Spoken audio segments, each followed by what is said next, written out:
आपका क्या विचार है? क्या केवल पवित्र बाइबल आपके हाथ में होने से क्या आप सच्चाई को जान पाएंगे? ईश्वर कौन है, कलीसिया क्या है, मुक्ति क्या होती है, मुझे मुक्ति पाने के लिए क्या करना चाहिए? क्या मैं एक गैर क्रिस्तीय हूं, कैथोलिक हूं, कोई भी हूं, क्या मैं केवल अपने से ही पवित्र बाइबल पढ़कर क्या मैं मुक्ति प्राप्त कर सकता हूं? क्या मैं इन सभी रहस्यों को जान सकता हूं?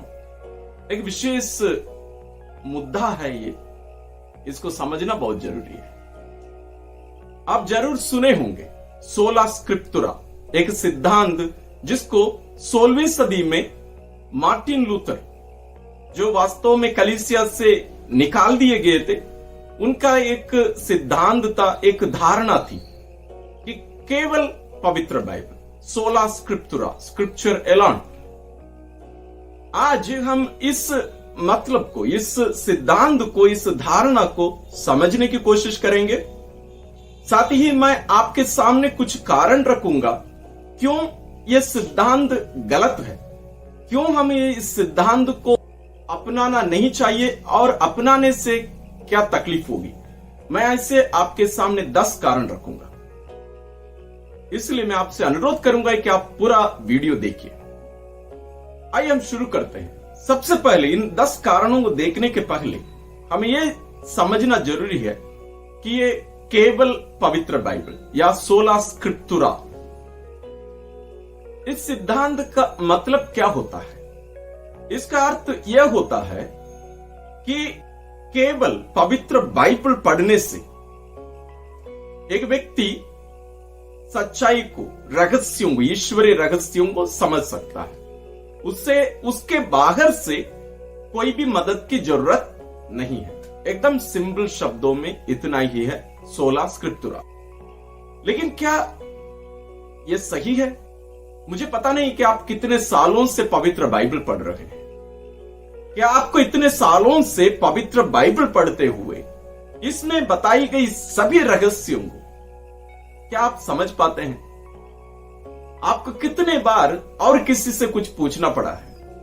आप कितने भी बड़े एक एक्सपर्ट क्यों ना हो पवित्र बाइबल के, आप इसमें डॉक्टरेट भी क्यों ना किए हों, फिर भी आपको इसके बाहर और किसी से इसको समझने के लिए मदद लेनी पड़ती है। इसका अर्थ यह है कि हमें पवित्र बाइबल को, केवल पवित्र बाइबल को अपने हाथों में रखकर हम ईश्वरीय रहस्यों को, मुक्ति के रहस्यों को हम समझ नहीं सकते हैं। तो आइए हम शुरू करते हैं 10 कारण क्यों सोला स्क्रिप्तुरा या केवल पवित्र बाइबल, ये जो धारणा है ये सही नहीं है। प्रथम कारण है, पवित्र बाइबल यह नहीं बताती है कि हमें केवल पवित्र बाइबल या सोला स्क्रिप्तुरा, ये जो सिद्धांत जो मार्टिन लूथर दुनिया को दिए, इसके बारे में पवित्र बाइबल कुछ नहीं कहती है। आप कोई भी बात, कोई भी प्रोटेस्टेंट भाई बहनों से आप करिए तो उनका प्रश्न ये रहता है, क्या ये पवित्र बाइबल में है? पवित्र बाइबल में कहां है ये बात? आपको मैं बताऊं, सभी रहस्य, यहां तक उन लोग भी जो विश्वास करते हैं, वो सभी रहस्य पवित्र बाइबल में सीधा सब कुछ पाया नहीं जा सकता। वो प्रत्यक्ष रूप से कुछ बातें हैं और कुछ अप्रत्यक्ष रूप से, यानी डायरेक्टली और इनडायरेक्टली। लेकिन सीधा जैसे एक उदाहरण के लिए पवित्र तृत्व या होली ट्रिनिटी, ये शब्द आप पवित्र बाइबल में कहीं भी नहीं पाएंगे, जबकि कैथोलिक और प्रोटेस्टेंट और सभी डिनोमिनेशंस के विश्वासी ये स्वीकार करेंगे कि ईश्वर त्रिएक है, पवित्र तृत्व है, होली ट्रिनिटी है। पवित्र बाइबल कहीं नहीं कहती है कि केवल इसमें जो बातें लिखी गई हैं उन्हीं पर विश्वास करना है और इसके बाहर की बातों पर विश्वास नहीं करना है, कहीं नहीं कही है। जबकि संत पौलुस हमें बताते हैं कि बहुत सारी ऐसी बातें हैं जो इस पवित्र बाइबल में लिखी नहीं गई हैं, लेकिन मौखिक रूप से उन्हें बताया गया है। जैसे मैं आपको एक जानकारी और दूं, तो पवित्र बाइबल जैसे आज हमारे हाथ में है, इसको हमारे हाथ में ऐसे आने में प्रभु यीशु के बाद लगभग 4 सदी लगी, और ये पूर्ण रूप से जैसे ऐसे होने में, जैसे प्रोटेस्टेंट रिफॉर्मेशन जो 16वीं सदी में मार्टिन लूथर और उनके साथियों के द्वारा प्रारंभ किया गया था एक प्रकार से, उसके बाद में भी इसमें छेड़छाड़ करने की कोशिश की गई, लेकिन कलीसिया उसी समय आखिरी बार 16वीं सदी में ही, तो आप सोचिए कि इतनी सदी, विशेष रूप से 4 सदी तक लोगों को शिक्षा कैसे दी जा रही थी। इसके बारे में हम इसके पहले वीडियोस बनाए हैं, उसके लिंक्स हम डिस्क्रिप्शन में दे रहे हैं, आप उसको जरूर देखिएगा। थिस्सलुनीकियों के नाम संत पौलुस का दूसरा पत्र अध्याय 2 पद संख्या 15 में संत पौलुस ये कहते हैं, इसलिए भाइयों आप ढारस रखें और उस शिक्षा में दृढ़ बने रहें जो आपको हमसे मौखिक रूप से या पत्र द्वारा मिली है। यानी संत पौलुस जो शिक्षा लोगों को दिए वो पत्र के द्वारा बहुत कम, जैसे आज हमारे हाथ में उनके पत्र हैं, ऐसे नहीं, ऐसे बहुत कम, बल्कि वे उनके बीच में महीनों तक रहकर उन्हें शिक्षा दिया करते थे। आपको लगता है कि उनकी शिक्षा सब पेपर में लिख के वो बांटा करते थे जैसे आजकल हम पैम्पलेट्स बांट सकते हैं? नहीं, ये सब मौखिक रूप से किया गया था। उसको हम ट्रेडिशन या परंपरा कहते हैं, ट्रेडिशन टी कैपिटल अंग्रेजी में, उसका अर्थ ही अलग होता है। दूसरा कारण है प्रारंभिक कलीसिया, जैसे अभी अभी हमने देखा, प्रारंभिक कलीसिया परंपरागत शिक्षा और प्रेरितिक परंपरा पर निर्भर रहती थी। प्रेरितिक परंपरा का मतलब प्रेरितों के उत्तराधिकारी कौन है? बिशप्सगण है, धर्माध्यक्षगण है। और संत पेत्रुस का उत्तराधिकारी कौन है? संत पिता, संत पापा या पोप अंग्रेजी में हम जो कहते हैं। जैसे अभी भी मैंने कहा, प्रारंभिक कलीसिया में पवित्र बाइबल थी ही नहीं। नया विधान जो आज हमारे हाथ में है, द न्यू टेस्टामेंट, ये कैथोलिक लोगों के द्वारा, कैथोलिक लोगों के बारे में, कैथोलिक लोगों के लिए लिखी गई एक पुस्तिका है या पुस्तक। कैथोलिक लोगों के द्वारा, कैथोलिक लोगों के बारे में, कैथोलिक लोगों के लिए लिखी गई बातें। और 16वीं सदी में, यानी 15 सदी के बाद कुछ लोग आकर कहते हैं नहीं नहीं नहीं नहीं, ये सब इसमें नहीं होनी चाहिए, निकाल के फेंक दो। 7 पुस्तकें निकाल के फेंक दी गई थी। लेकिन उसके पहले, जैसे मैंने कहा, 4 सदी तक प्रारंभिक कलीसिया में इन शिक्षाओं को, इन रहस्यों को जो प्रभु यीशु अपने शिष्यों को देकर हम सबों को देने के लिए दिए, वो मौखिक रूप से दिया जा रहा था। लिखित बहुत ही कम, बहुत ही कम। आपको ज्ञात होगा 12 प्रेरितों में से बहुत कम लोग, 1-2 को छोड़कर अन्य सभी अनपढ़ थे। तो प्रारंभिक कलीसिया परंपरागत शिक्षा और प्रेरितिक जो परंपरा है या सक्सेशंस बोलते हैं, उस पर निर्भर रहती थी। तीसरा कारण है कलीसिया ही सच्चाई का स्तंभ और आधार है, पवित्र बाइबल नहीं। आपको ज्ञात होगा, जैसे हम मनन करते आ रहे हैं, प्रभु यीशु पवित्र बाइबल लिख के नहीं है। प्रभु यीशु केवल कलीसिया की स्थापना किए, कलीसिया की स्थापना किए। पवित्र बाइबल लिखकर कि इस पुस्तक में इतने पुस्तकें होनी चाहिए, पुराने विधान में 73, नए विधान में 27, कुल मिला के 73 पुस्तकें होनी चाहिए, ये प्रभु यीशु नहीं कहे, ये लिस्ट नहीं दिए, ना तो पवित्र आत्मा आकर उनको लिखित में दिए, नहीं, बल्कि केवल प्रभु यीशु कलीसिया का निर्माण किए, कलीसिया की स्थापना किए। संत पेत्रुस यही कहे, तुम चट्टान हो, मैं इस चट्टान पर अपना कलीसिया का निर्माण करूंगा। तो प्रभु यीशु कलीसिया का निर्माण किए, पवित्र बाइबल में लिखे नहीं है। वास्तव में पवित्र बाइबल में चारों सुसमाचार में कहीं भी हम ये नहीं पढ़ते हैं कि प्रभु यीशु अपने प्रेरितों से कहे थे बैठकर लिखो, मैं जो कह रहा हूं उसको लिखो, कहीं नहीं कहते हैं। संत पौलुस तीमोथी के नाम अपना पहला पत्र अध्याय 3 पद संख्या 15 में ये कहते हैं, किंतु यह पत्र इसलिए लिख रहा हूं कि यदि मेरे आने में देर हो जाए तो तुम यह जान जाओ कि ईश्वर के घर में लोगों का आचरण कैसा होना चाहिए। ध्यान से सुनिएगा, ईश्वर का घर जीवंत ईश्वर की कलीसिया है। ईश्वर का घर जीवंत ईश्वर की कलीसिया है, जो सत्य का स्तंभ और मूलाधार है, जो सत्य का स्तंभ और मूलाधार है। अंग्रेजी में इसको कहते हैं pillar of truth and foundation, the pillar and foundation of truth. यही स्तंभ है जिसके ऊपर यह सच्चाई खड़ी है, पवित्र बाइबल पर नहीं, कलीसिया पर। इस बात को आगे जब हम मनन करते जाएंगे आप समझेंगे। चौथा महत्वपूर्ण कारण है कि पवित्र बाइबल में भी बहुत सारी ऐसी घटनाएं या लेख हैं या संदर्भ हैं जहां हमें बताया जाता है कि ऐसे बहुत सारी परंपराएं हैं जो पवित्र बाइबल में लिखे नहीं गए हैं, तो पवित्र बाइबल स्वयं स्वीकार करती है। संत योहन अपना सुसमाचार समाप्त करते समय अध्याय 21 पद संख्या 25 में ये लिखते हैं, ईसा ने और भी बहुत से कार्य किए, यदि एक एक कर उनका वर्णन किया जाता तो मैं समझता हूं कि जो पुस्तकें लिखी जाती वे संसार भर में भी नहीं समा पाती। तो प्रभु यीशु के सभी कार्यों को लिखने के लिए जाए, ये संसार उसको अपने अंदर समेट नहीं सकता। इसलिए हम देखते हैं कि बहुत सारे ऐसे रहस्य रहे जो मौखिक रूप से लोगों के बीच में जा रहा था। एक बहुत बड़ा प्रश्न आपके मन में उठ सकता है, मेरे मन में भी उठा, क्या है, क्यों उन सबको छोड़ दिया गया? क्यों कुछ ही बातों को पवित्र बाइबल में लिखा गया? आपको पता है, पवित्र बाइबल पवित्र मिस्सा बलिदान के लिए बनाया गया या लिखा गया।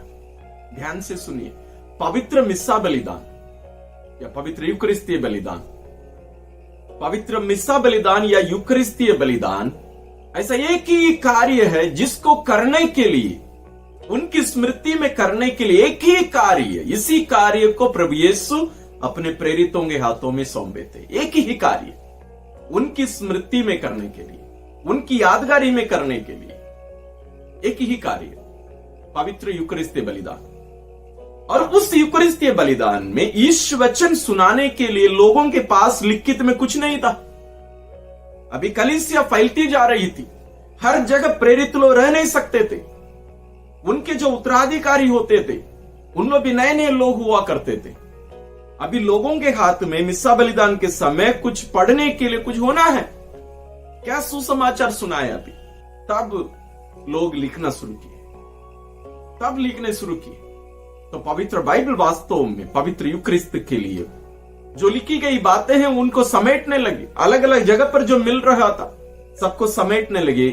आखिरी में एक पुस्तक के रूप में कलीसिया लोगों के सामने रखी। पांचवा कारण है, जैसे मैंने कहा, पवित्र बाइबल में भी हम कहीं भी ये नहीं पाते हैं, ना तो संत पौलुस बताते हैं, ना संत पेतरुस बताते हैं, अन्य कोई भी पत्र या सुसमाचार में, कि पवित्र बाइबल में इतने पुस्तकें होनी चाहिए। इसकी सूची, कितने पुस्तकें होनी चाहिए और उसकी सूची, the list of the books, ये कहीं भी नहीं पाया जाता है। क्या आप कहीं देखे हैं तो बताइएगा मुझे, कहीं भी नहीं। तो इसका निर्णय कौन किया, कौन निर्णय लिया? ये कलीसिया, क्योंकि कलीसिया को प्रभु यीशु अधिकार दिए। कलीसिया ये कोई संगठन नहीं है, ये समुदाय नहीं है, बल्कि स्वयं प्रभु यीशु का शरीर है। ये पवित्र आत्मा से संचालित प्रभु का शरीर है, इसलिए इस कलीसिया को अधिकार है। मैं अंत में बताऊंगा, तो यदि पवित्र बाइबल वो पूर्ण आधार नहीं है, ये सब कुछ नहीं है, इसको सपोर्ट करने के लिए अन्य कौन सी बातें होनी चाहिए, उसको अंत में हम देखेंगे। छठवां कारण है, पवित्र बाइबल में लिखी गई बातों को समझने के लिए हमें व्याख्याकर्ता लोगों की जरूरत है, इंटरप्रेटर्स। मैं प्रारंभ में ही आपसे कहा था, पवित्र बाइबल में जो बातें लिखी गई है, जो डॉक्टरेट करते हैं, जो विशेषज्ञ होते हैं, जो स्पेशलिस्ट होते हैं पवित्र बाइबल पर, उन लोग स्वयं भी बहुत सारी बातों को समझ नहीं पाते हैं, और जितना उन लोग समझे हैं वो और किसी पर निर्भर रहकर, और किसी की लिखी हुई बातों पर, बताई हुई बातों पर, विशेष रूप से कलीसिया की शिक्षा पर आधारित जो व्याख्या की गई है उसका अध्ययन करते हैं, और उसके अनुसार आज ये जो वचन है, आज का जो पाठ है, या एक वाक्य हम जो ले रहे हैं, ये आज के परिवेश में, आज के संदर्भ में क्या कहता है, उसको बोलते हैं व्याख्या करना या इंटरप्रेट करना। इसके बिना हम हर कोई पवित्र बाइबल में लिखी हुई बातों को अपनी इच्छा अनुसार समझेंगे, अपनी इच्छा अनुसार प्रकट करेंगे, अपनी इच्छा अनुसार लोगों को शिक्षा देंगे। आज इसलिए 40,000 से भी ज्यादा डिनोमिनेशंस हैं, ग्रुप्स नहीं, मैं नहीं बोल रहा हूं, डिनोमिनेशंस जिनका नाम दर्ज किया गया है, 40,000 से भी ज्यादा ऐसे लाखों ग्रुप्स हैं, संगठन हैं जिनका नाम दर्ज नहीं किया गया है। आपको गली गली में मिलेंगे। क्यों? ये क्यों ऐसा हुआ? क्योंकि कोई आधिकारिक शिक्षा वहां नहीं है। मैं पवित्र बाइबल में जो पढ़ता हूं, मैं जैसे समझता हूं, उसको अपनी समझ के अनुसार मैं दूसरों को बता सकता हूं। क्यों? उन लोग क्या कहते हैं? ईश्वर मुझसे डायरेक्ट बात करते हैं, मेरे से सीधे सीधे बात करते हैं पवित्र बाइबल के द्वारा, मुझे और किसी की सहायता की जरूरत नहीं है। मेरा एक संदेह है, यदि ये सच है तो दूसरा सामने वाला जो व्यक्ति बैठा है वो भी पवित्र बाइबल की एक प्रति लेके बैठा है। क्या ईश्वर उस व्यक्ति से उस पवित्र बाइबल की प्रति के द्वारा क्या बात नहीं करते?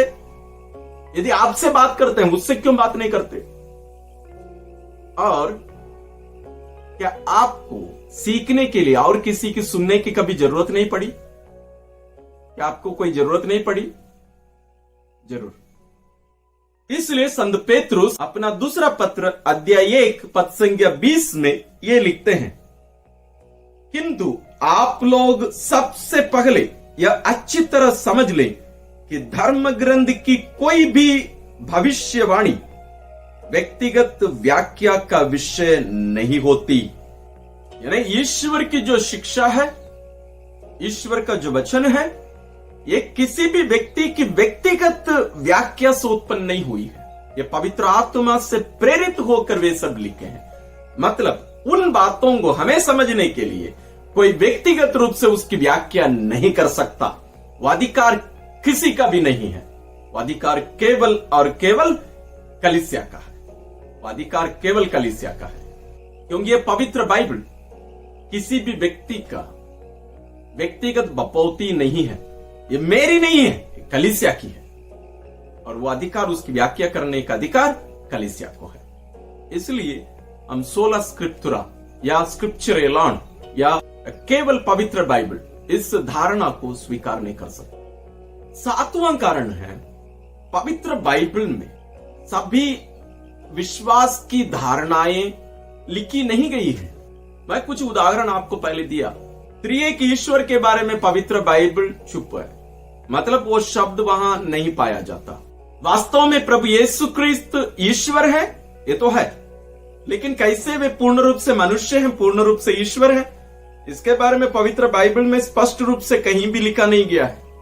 मैं आपके सामने पवित्र बाइबल से ही ऐसे बहुत सारे वाक्य निकाल के रख सकता हूं। यदि उसको ध्यान पूर्वक हम नहीं समझे तो हम प्रभु यीशु को वास्तव में साधारण मनुष्य सिद्ध कर सकते हैं, या वो मनुष्य नहीं केवल ईश्वर है, ये भी हम सिद्ध कर सकते हैं। इसलिए प्रारंभिक कलीसिया में यदि आप मनन करेंगे या सीखने जाएंगे, इतिहास को पलट कर देखेंगे, तो आपको पता चलेगा ये सब धारणाओं के बहुत सारी गलत सिद्धांत फैलाई गई। गलत सिद्धांत, हेरेसीज अंग्रेजी में बोलते हैं, हेरेसी, गलत सिद्धांत बहुत सारे फैले हुए थे। वो सब क्यों? क्योंकि स्पष्ट रूप से पवित्र बाइबल में ये बातें लिखी नहीं गई है, रहस्य प्रकट नहीं किए गए हैं। उसको कलीसिया को आकर लोगों को, अपने लोगों को और दुनिया को सही रूप में शिक्षा देना था। कलीसिया को करना पड़ा। इसलिए आज हम आराम से पुस्तक लेके पढ़ के हम बोल सकते हैं, वो पवित्र बाइबल से हम डायरेक्ट नहीं पा सकते। जरूर वहां लिखा गया है इनडायरेक्टली, अप्रत्यक्ष रूप से, लेकिन उसकी व्याख्या करके उसको लोगों को समझाना, बताना, ये कलीसिया की जिम्मेदारी और कलीसिया का अधिकार है। 8वां कारण है कलीसिया की एकता। थोड़ी देर पहले जैसे मैंने कहा, आज इतने सारे डिनोमिनेशंस, इतने सारे छोटे छोटे झुंड में लोग बढ़ते जा रहे हैं। क्यों? क्योंकि हर कोई अपनी इच्छा के अनुसार, अपनी रुचि के अनुसार पवित्र बाइबल की बातों को व्याख्या करता है। यदि हमें कलीसिया के एक बने रहना है तो हमें एक आधिकारिक शिक्षा, जो परंपरागत शिक्षा जो प्रभु यीशु अपने शिष्यों को दिए, अपने प्रेरितों को दिए और प्रेरित उनके शिष्यों को दिए, और वे कलीसिया के रूप में आज हम तक 2000 साल बाद में भी वही बात जो प्रभु यीशु अपने शिष्यों को सिखाई, वही बात हम तक पहुंची है। उसका कारण है कलीसिया की एकता। कलीसिया की एकता। ये डिनोमिनेशंस इतने सारे बढ़ते बढ़ते गए, उसका कारण यह है क्योंकि वहां कोई आधिकारिक शिक्षक नहीं है। कोई नहीं, आपकी इच्छा अनुसार आप बोल सकते हैं, लिख सकते हैं, कोई नहीं पूछने वाला है। कलीसिया की एकता इसी पर आधारित है। इसलिए प्रभु यीशु ने संत योहन रचित सुसमाचार अध्याय 17 में अपने पिता से एकता के लिए प्रार्थना करते हैं। वे पिता से प्रार्थना करते हैं, पिता ये एक बने रहें, जैसे तू और मैं एक हैं, उसी प्रकार मुझ में विश्वास करने वाले सभी एक बने रहे, एक शरीर बने रहे, एक बने रहे। यदि प्रभु यीशु की यह मांग, ये प्रार्थना वास्तविक होना है तो हम सबों को इस आधिकारिक शिक्षा को स्वीकार करना पड़ेगा। हमें कलीसिया को एक बनने के लिए हमें इस आधिकारिक शिक्षक को, जिसको हम अंग्रेजी में मैजिस्टेरियम कहते हैं, उनके अधीन में हमें आना पड़ेगा।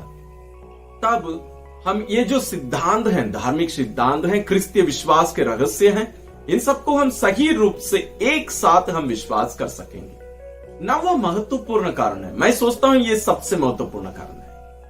कलीसिया के संचालन में पवित्र आत्मा की जिम्मेदारी या उनकी उपस्थिति। जैसे मैं कुछ समय पहले स्पष्ट रूप से कहा, कलीसिया कोई संगठन नहीं है, कोई एनजीओ नहीं है, लोगों का समुदाय नहीं है, बल्कि ये ईश्वर का शरीर है, ईश्वर का घराना है, प्रभु यीशु का शरीर है। ये मरा हुआ लाश नहीं है, ये जीवंत शरीर है, जीवित है ये। इसलिए आज 2000 साल बाद में आए हुए हम, आप और मैं, 2000 साल पहले जितने लोग थे, संत पेतरुस और पौलुस और अन्य जितने प्रेरित थे, उन सभी के साथ उसी शरीर के हम सहभागी हैं। उसी शरीर के, वो कोई दूसरे शरीर के नहीं, वही शरीर के हम अंग हैं, उसी शरीर के। और 2000 साल बाद में भी जितने भी लोग आने वाले हैं, उन लोग सब भी इसी शरीर के अंग बनेंगे। ये कैसे संभव होता है? पवित्र आत्मा के कारण। पवित्र आत्मा इसमें उपस्थित रहकर इसका संचालन करते हैं। जरूर कलीसिया में बहुत सारी परेशानियां हैं, समस्याएं हैं, पाप हैं, बहुत कुछ है, बहुत कुछ गलत है, जरूर। क्यों? क्योंकि इसमें दोनों है, ईश्वरीय भी है, मानवीय भी है, पवित्र आत्मा भी है, मनुष्य भी है। लेकिन धीरे धीरे हम देखते हैं कि ये जो पाप की जो बातें हैं, ये सब यहां से दूर होते हैं। इसलिए संत पिता फ्रांसिस बार बार दोहराते हैं, कलीसिया कोई म्यूजियम नहीं है। म्यूजियम क्या होता है? म्यूजियम में कुछ पत्थर, कुछ चित्र और बहुत सारी चीजों को वहां रखा रहता है, लोगों को देखने के लिए वहां रखा रहता है। लेकिन संत पिता फ्रांसिस कहते हैं कलीसिया एक अस्पताल है। कलीसिया एक अस्पताल है क्योंकि हम सभी मनुष्य कमजोर हैं, हम सभी पापी हैं।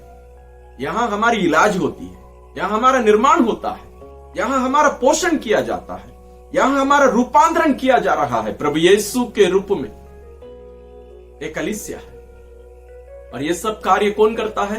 पवित्र आत्मा। इसलिए प्रभु यीशु संत योहन रचित सुसमाचार अध्याय 16 पूरा अध्याय में, विशेष रूप से अध्याय 16 पद संख्या 13 में यही कहते हैं, मैं तुम्हें दूसरा एक सहायक दूंगा, वह आकर तुम्हें इन सभी बातों का स्मरण कराएगा, तुम्हें समझाएगा, तुम्हें सिखाएगा।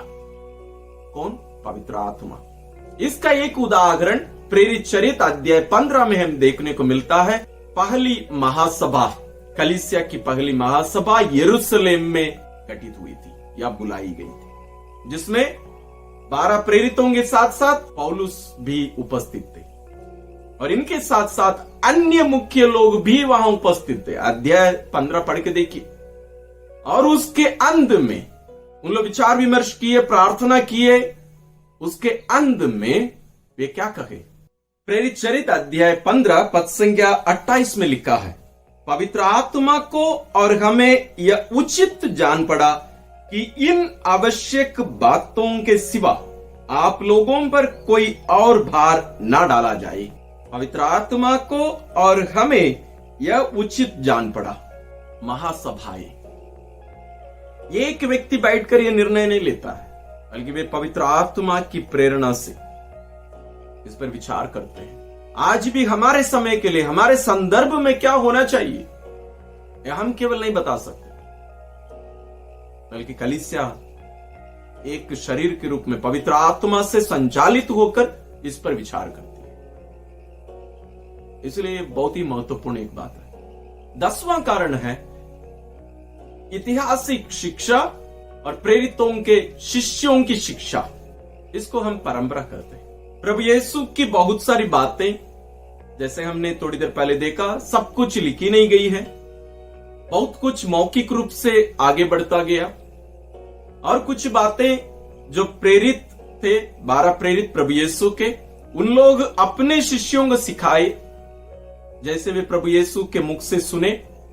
और इन प्रेरितों के शिष्य उनकी बातों को सुनकर उस समय की अन्य बातों को भी रखकर मनन करते हुए पवित्र आत्मा की प्रेरणा से और भी बहुत सारे लेख लिखे।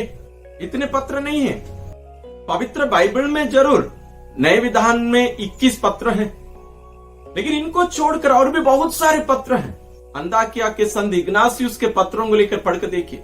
प्रारंभिक कलीसिया के जो महान विद्वान या प्रेरितों के शिष्य हुआ करते थे, उनके लेखों को लेकर पढ़िए। तब आज जो सुसमाचार हम लोग अपनी अपनी इच्छा के अनुसार समझने की कोशिश करते हैं, व्याख्या करने की कोशिश करते हैं, तब हमें पता चलेगा उस समय प्रेरित लोग और उनके शिष्य इन बातों को कैसे समझते थे। क्या हम बेहतर समझते या उन लोग हमसे बेहतर समझते थे? मैं जरूर स्वीकार करूंगा, आप भी स्वीकार करेंगे, हमसे बेहतर उन लोग समझते थे।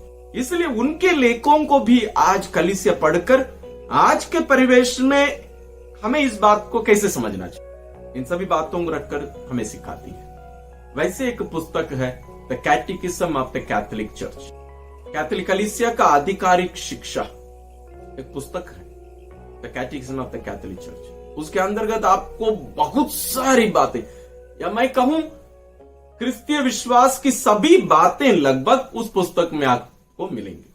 उसमें कैसे लिखा गया है, पवित्र बाइबल की बातों को भी लेकर उसको सपोर्ट करने के लिए, उसकी व्याख्या करने के लिए परंपरागत जो शिक्षा अन्य, वास्तव में पवित्र बाइबल भी परंपरागत शिक्षा के अंदर ही आती है, लेकिन जो बातें पवित्र बाइबल में नहीं लिखी गई हैं, जैसे मैं अभी थोड़ी देर पहले समझाता आ रहा हूं, उन सभी बातों को भी रखकर यहां रहस्यों को हमें समझाया जाता है। इसको आप जरूर पढ़िएगा।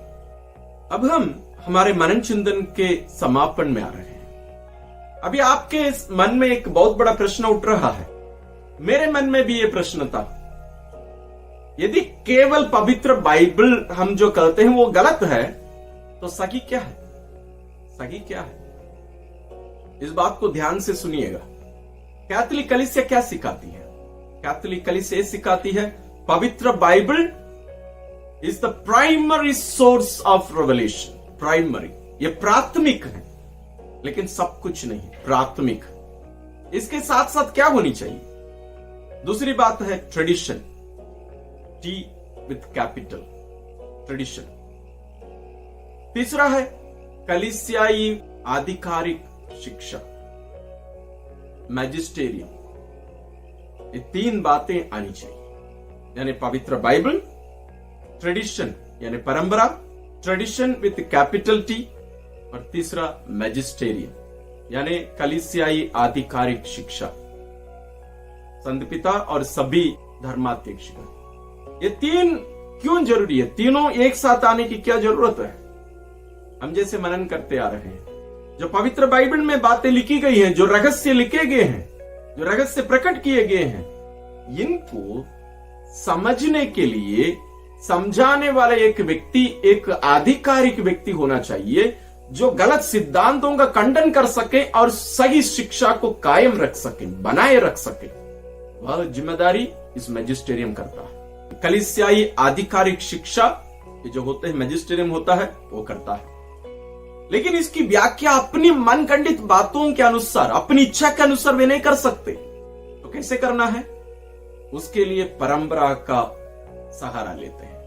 प्रारंभिक कलीसिया के समय में विशेष रूप से जो प्रेरित लोगों के शिष्य और उनके शिष्य हुआ करते थे, उनके लेखों को ध्यान में रखकर वे जैसे इसकी व्याख्या करते थे इन रहस्यों को, उस संदर्भ में, उस दृष्टिकोण से आज ये आधिकारिक शिक्षा या मैजिस्टेरियम उसकी व्याख्या करती है।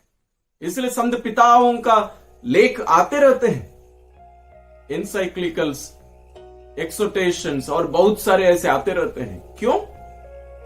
क्योंकि इस वचन को आज के परिवेश में, आज के संदर्भ में हमें समझने के लिए वे हमारी सहायता करते हैं। हम अपनी इच्छा के अनुसार इसको हमें समझना नहीं है। इनके साथ साथ ये मैजिस्टेरियम मनुष्यों का मनगढ़ंत बातें नहीं, बल्कि पवित्र आत्मा से संचालित होकर होना चाहिए। मैं विश्वास करता हूं यदि आप यहां तक इस पूरा वीडियो देखे हैं, तो ये जो 16 स्क्रिप्चुरा या स्क्रिप्चरल या केवल पवित्र बाइबल, इस सिद्धांत के जो गलत बातें हैं इसको आप समझे होंगे, और कैसे हमें पवित्र बाइबल पढ़ना चाहिए, उसको किस रीति से लेना चाहिए, इसको भी आप समझे होंगे। वास्तव में उसके बारे में हम इसके पहले भी एक वीडियो बनाए हैं। आने वाले दिनों में भी हम इन पर वीडियोस बनाएंगे। आप हमारे चैनल के वीडियोस को और भी देखिए, मनन करिए और अपने प्रियजनों के साथ शेयर करिए, और सही शिक्षा हम सब प्राप्त करके ईश्वरीय रहस्यों के इस भंडार से हम जीवन प्राप्त करके पूर्ण विश्वास के साथ पवित्र आत्मा से संचालित होकर कलीसिया के सदस्यों के रूप में हम आगे बढ़ते रहें। ईश्वर आप सबों को आशीष और अनुग्रह प्रदान करे।